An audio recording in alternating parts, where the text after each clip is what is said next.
We are here today to talk about something profoundly transformative. How to stop the same emotional patterns from ruining your life. Now, this is about moving beyond simply coping with your emotions and actually learning how to alchemize them into power. We all know the feeling of being stuck, of watching the same painful script play out over and over and over again, whether it's in the area of relationships or career or health or self-worth. Now, this pattern, it's not a coincidence and it's not a curse. It is a mechanism that we are able to understand and then break. So today we're going to uncover the mechanics of this emotional repetition, which I call the loop. And I'm going to give you a clear four-step process to finally step out of that loop. Now, this will require you to make a conscious choice to change. And this begins right in this moment now with recognizing the pattern itself. So the universal pattern is this: you keep having the same emotional experience over and over again. Think about it, like different situations, different people, but the same core feeling always returns. The same kind of argument, the same kind of sense of rejection, the same kind of anxiety that just will not lift.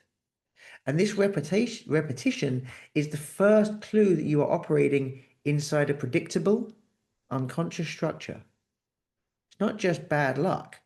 This is the loop at work. And it's designed to keep you trapped in a familiar emotional landscape. But remember, recognition is the first step toward freedom. So let's define exactly what this loop is and how it functions. Now, the loop is an unconscious pattern that keeps you trapped in the same kind of emotional experience. It is a repetitive emotional cycle that plays out in your life regardless of what the external circumstances might be. And it has three very, very distinct phases. First, there's the trigger, which is an external event that activates an unresolved emotion within you. Nothing more, nothing less. Second, you have the emotional response, which is your immediate unconscious reaction that is rooted in old programming. So we just do what we've always done. And finally, there is the repetition, where your reaction reinforces the pattern, making it stronger for the next time. Now, this cycle is not random. This is a self-fulfilling prophecy. And understanding these mechanics is absolutely crucial. So let's take a closer look at how this repetition actually works. So let's break down the mechanics of this emotional repetition, the four stages that really keep that loop spinning. So the cycle begins with stage one, the trigger, where an external event activates an unresolved emotion from your past, maybe a story that you're attached to, a belief that you are chained to. And this response immediately leads to stage two, the reaction, where you respond unconsciously, defaulting to that same familiar, often painful and limiting pattern. Now, your reaction then moves us into stage three, the reinforcement. Now, this is where the pattern strengthens because you've essentially just proven to your system that this is how things will always go. So every time you run this pattern again, you're walking the pathway in the snow once more. You're consolidating it.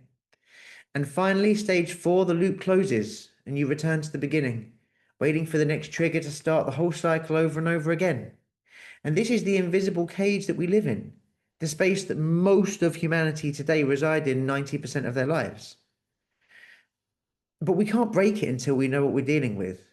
So let's look at the three most common forms that this loop may take in our life so that we can start to maybe personalize it, help you to find a loop if you're struggling to find one right now.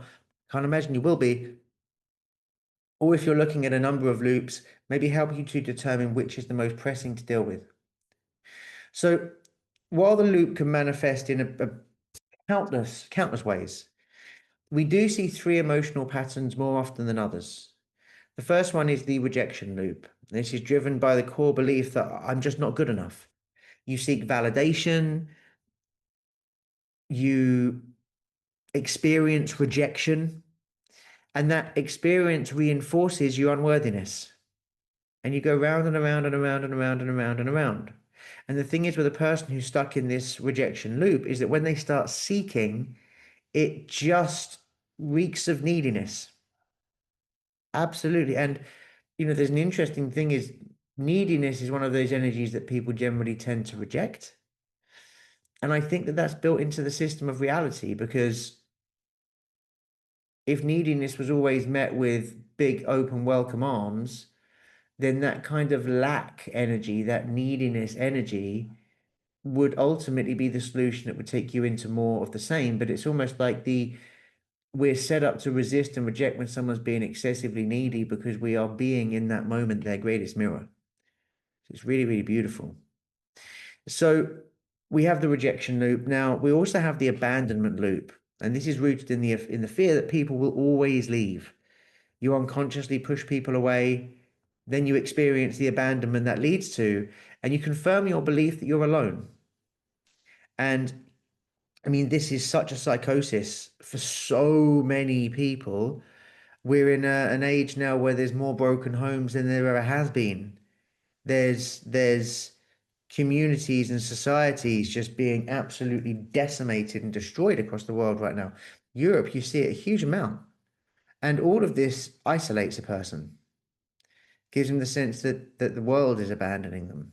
So I feel like we're in a an epidemic of abandonment loops, and it's a real crying shame. But then we get to the third most common loop here, and this is the anxiety loop. And this is where the belief is that something bad will happen. You live in this state of hypervigilance, let's say, which creates stress in your body. Now, that stress in your body then validates your fear that the world is unsafe. Crazy. But let's remember, guys, these loops are not flaws. They are simply unresolved emotions asking to be integrated, seeking that embodiment within you. And we must understand that the loop is not a problem to be fixed. It is a message to be decoded. It's not a flaw in your character. It is a sacred signal from your soul. The loop exists because you have an unresolved emotion from your past that is seeking integration. I can't say that too many times today. Your unconscious mind is actually trying to heal the original wound by recreating the experience in your present life so you can have another go at overcoming it. How genius. But that repetition without conscious awareness of why it's happening has the counter effect. It only serves to reinforce the pattern and actually keeps you stuck. We must move beyond mere repetition and sleeping awake while this is happening and engage fully in emotional alchemy. And this is the transformative process of taking that unresolved emotion and transmuting it into integrated wisdom. We're not trying to erase the past, we are changing its meaning and the power that it has over us. Now that we understand why the loop exists, now we can see why these loops exist. Let's look at the practical steps for breaking free. Because it's one thing to highlight it, and you may be sitting there thinking, yeah, I identify with one, two, three of those loops. Who knows? Let's get practical. So we've established that the loop is an invitation for integration. It's not a punishment. Now we need a clear map to navigate this inner terrain and move our way forward. This is our practical four-step framework for breaking the emotional loop and reclaiming your power. It moves us from unconscious reaction to conscious choice. We start by identifying the pattern. Then we locate the root of the emotion. Next, we engage in the powerful work of emotional alchemy to transform the wound. And finally, we consciously interrupt the pattern by choosing a new response. This framework is your guide to turning suffering into sacred wisdom. But let's go through these steps. So, the first step. The first step in breaking any pattern is to see it clearly and name it without judgment. Ask yourself, what emotional experience keeps repeating in my life? Be specific about the feeling. Don't just say, I feel bad. Name the precise emotion, like, I keep feeling rejected, or I keep feeling abandoned. You must see the pattern and notice how different situations, different people, and different circumstances all trigger the exact same feeling inside you. You need to see the pattern. You can't just have me tell you it exists. This is the moment of conscious choice. Now, write that down. My loop is XYZ, whatever it is. This act of naming is the first step in separating yourself from the pattern. So we've named the loop. Now we must trace the emotion back to its origin. Now, this is where we become the conscious archaeologist of our own soul. Now, ask yourself, when did I first feel this emotion? Now, allow whatever memories arise to arise, like bubbles in a glass of carbonated water. They just rise, they just do that. And allow these memories to be the same. They may come up from childhood or earlier years. Allow them to surface without forcing them. The mind will often try to protect you in these moments, but the body remembers. See the belief as it comes up. See the belief that was formed in that moment. And you may see that there is a general term that comes with this as this answer arises. Maybe like, I'm not worthy, or I must be perfect to be loved. Now acknowledge that, to the best of your assessment now, is where the loop began. And I say to the best of your assessment now because as you continue to do your work, you may peel more layers of the onion back and get more clarity. But the earliest point that you can identify now, say to yourself, I acknowledge that, to the best of my assessment right now, this is where the loop began. And know that this is a childhood survival strategy that you installed many, many years ago. And just because it doesn't serve you now as an adult doesn't mean you can't be eternally grateful for it. So now we have located this root. Now we found it. I formed the belief that I was not good enough. This is where that loop began. Now what we can do is we can move into the powerful work of transformation. Because we've traced the emotional trigger back to its root. Now we move to what we could say is the most powerful step. That's emotional alchemy. This is where we start to transform the pain into wisdom. Now, you must sit with the emotion. Do not bypass it. Do not suppress it. This is not about doing those things. It's about feeling it fully. Because what you resist persists. So use the sacred breath to move that energy through your body, allowing it to flow instead of getting stuck. Then, as you find that energy starting to dissipate, ask yourself the simple question: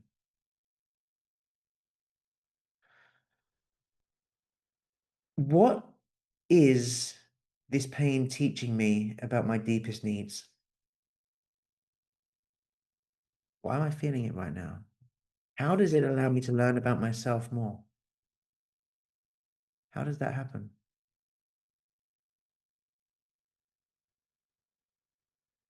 Because we know that these emotions are masks, they're walls that have been put up, or they're the glue that holds up the wall that has been put up. Because we have an experience, we make a judgment, that's the wall. We get emotional about that experience. That's the glue that keeps the wall stuck. And then we create a pattern off the back of that. Story, emotion, pattern, judgment, attachment, resistance. The same 3 steps.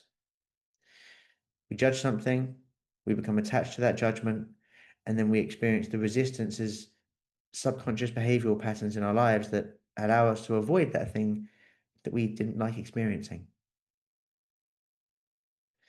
So we know that with these 3 steps, we know: name the loop, be precise, trace it back to its origin feeling and the emotion. Then, using the sacred breath process, come in and dissolve and let go in step 3. And this transitions us perfectly into the final step, the moment of conscious choice that breaks the pattern. Now we call this step 4 the consciously choosing a different response. Because when the trigger hits, your first and most sacred action is to pause. You can train yourself to pause in the face of a trigger. Your whole life will change. Now, that moment of space between the stimulus and your response, that's where your freedom lives. So when something happens, take 3 deep breaths to create that space.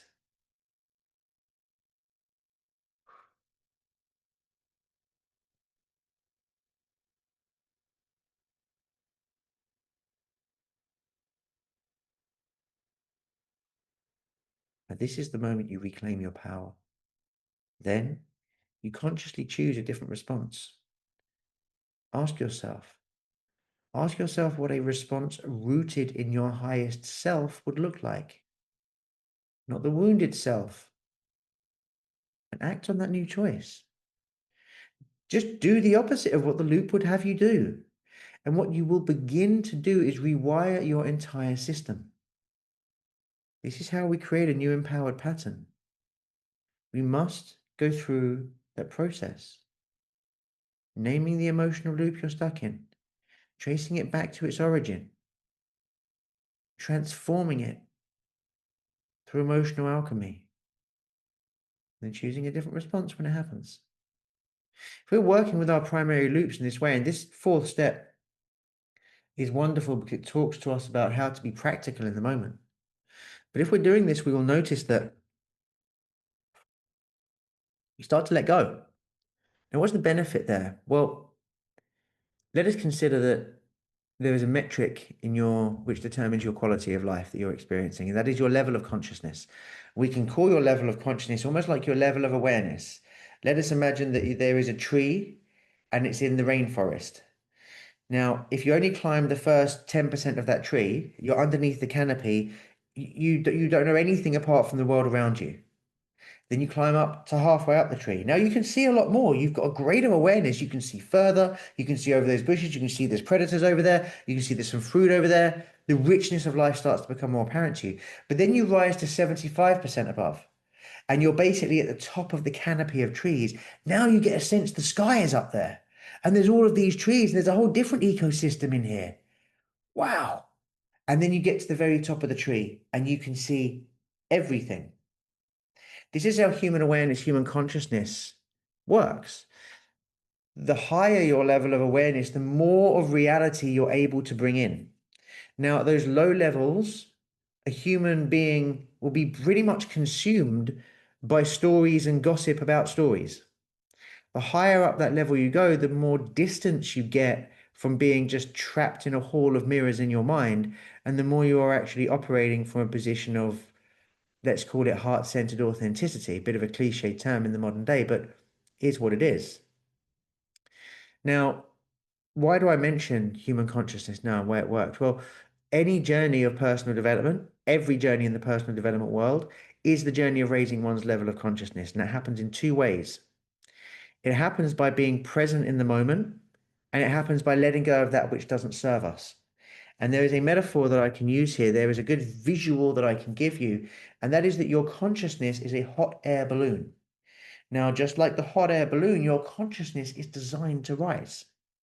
However, there are, just like there is with the hot air balloon, there are a couple of things that will hold your consciousness back, that will keep it low. Now, let's look at the balloon. What 2 things keep that balloon low? Well, too much weight in the basket, weighing it down. And on the other side of that, not enough fresh, hot air put into the balloon, right? Now let's transfer that over to consciousness. Those weights on the basket, they represent the judgments and the stories that you are attached to. The fresh, hot air in the basket represents those moments where you are looking at life with fresh eyes, aka you're not sleeping awake. You're actually present and in the moment. And that is all personal development is designed to really do if it's good personal development anyway. That is to support you in sleeping awake less, in waking up to reality and being more and more and more present, because that puts the air in the balloon. And the second side is letting go of those things that no longer served us, those weights on our basket, which at one point were very good, that's why they're there, but now are holding us down. So I give you that visual of raising your level of consciousness, of improving your experience of life being just like taking a hot air balloon higher in the sky. But this process I've talked to you about here today, if you were to say to me, what is a process which allows me to simultaneously systematically remove weights from my basket, but also put more air in the balloon? And I will say it's this for two reasons. Number one, those loops, the judgment of the story that holds that loop in place is the weight on the basket.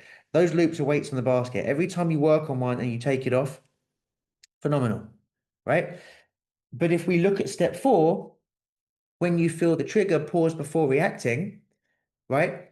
If you get very, very good at this, and the amount of time you spend triggered goes from this big to this big, you're going to spend a lot more of your time conscious and present. Because when you're triggered, you're pulled out the present moment, not conscious anymore, right? So you're not putting air in the balloon. So this process will not only allow you to take weights off the basket that may have been there for decades, but it will also ensure that you are continuously putting more air in the balloon through staying present, through avoiding being triggered in those triggering situations, and you are raising your level of consciousness, always growing. So while this might feel like an unbelievably simple lesson, like it is, please don't allow that simplicity to reflect as a lack of profundity. So we've walked through this entire process, and I want to leave you with this powerful truth. And that is that the loop is not your enemy, it is your teacher. You are ready to graduate from this pattern.